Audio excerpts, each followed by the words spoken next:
यहाँ पर आई क्यों बेवकूफ?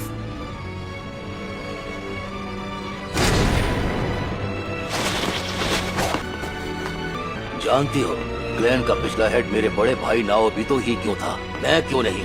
क्योंकि आप इतने नीच हैं कि अपने ही बच्चों का खून कर सकते हैं।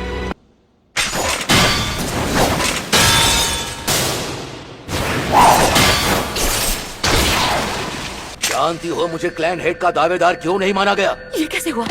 क्योंकि तुम दोनों यानी मेरी ही औलादे मैंने तो इनकी नाकारा और निकम्मी निकली। तलवार तोड़ी थी। मेरी तलवार तोड़ दी और ये मान लिया कि मेरी हैसियत कम हो गई है, इसलिए मुझ पर हावी होने आ गई। तुम इसीलिए किसी काम की नहीं हो। मैं मामूली तलवारबाज नहीं बल्कि एक सौसेरर हूँ। मुझ जैसे इंसान को अपने जैसे नाकाराओं के मुकाबले का समझना सरासर बेवकूफी है। मैं ये बात बार बार दोहराऊंगा, मेरे क्लैन हेड ना बनने की वजह सिर्फ तुम दोनों ही हो। नाओबितो की टेक्निक का कोई वजूद नहीं था, इसलिए वो वारिस बनकर गद्दी चलाएगा ऐसा कोई सोच भी नहीं सकता था। जुजुत्सु के दौर पर मैं किसी भी मामले में अपने भाई से आधा कदम भी पीछे नहीं था, सिवाय औलाद की काबिलियत में। औलाद को कभी अपने माँ बाप के लिए कभी भी बोझ नहीं बनना चाहिए। आपको पता नहीं क्या, अपने लोगों को नीचे गिराना इस देश की सबसे पुरानी परंपरा मानी जाती है।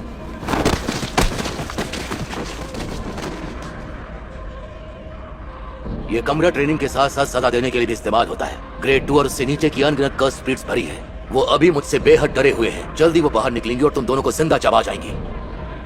एक हेवेनली पैक्ट और बढ़ी हुई शारीरिक ताकत, इसका क्या फायदा हुआ? हम खानदानी जुजुत्सु हैं। हम रोज ट्रेनिंग के दौरान कर्स एनर्जी से अपना शरीर और भी ताकतवर बना लेते हैं। बाकी जो ताकत तुम्हारे पास है वो हम में से हर एक के पास पहले से मौजूद है। बस तुम मुझसे एक वादा करो, सब कुछ तबाह कर देना,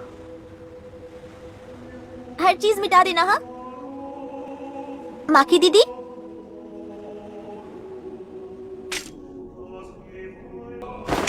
सारे कर्स स्पिरिट्स खत्म हो गए, लेकिन मेरा शरीर कांप रहा है।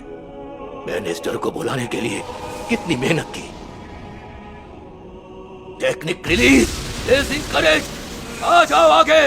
इस बार तो मैं तुम्हें तुम्हारी हड्डियों के कूदे तक जलाकर राख कर दूंगा। आओ निकल।